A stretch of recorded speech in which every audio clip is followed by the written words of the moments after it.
Pour pas se leurrer et se voiler la phase équinoxiale est une phase qui va remettre en vigueur des clivages qui avaient été plus ou moins recouverts par la phase solsticiale.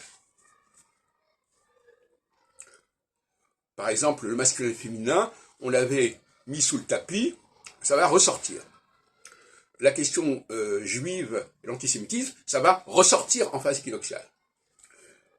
Tout ce qui est fondamental, c'est-à-dire qui est complètement viscéral, basique, va ressortir.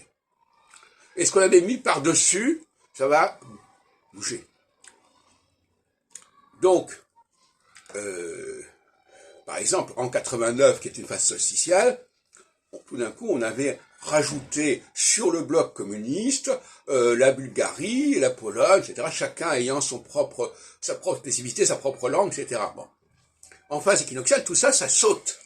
Et on dit, non, il y a un ensemble. On va regarder les choses à la base et non pas par-dessus. Parce que c'est ça, enfin, le solsticial regarde les choses par au-dessus, parce qu'il rajoute, et l'équinoxial demande d'où ça vient et quel est le point commun. Et ça change complètement la donne. Bon.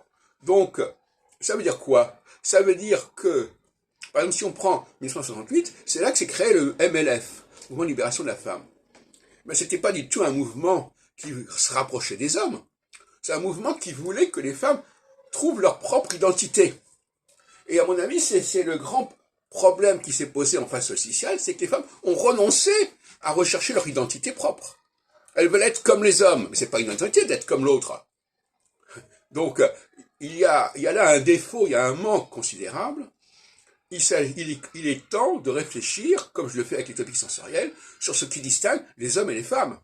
En tout cas, en phase équinoxiale, c'est ce qui est sur le tapis. C'est ce qui est à l'ordre du jour.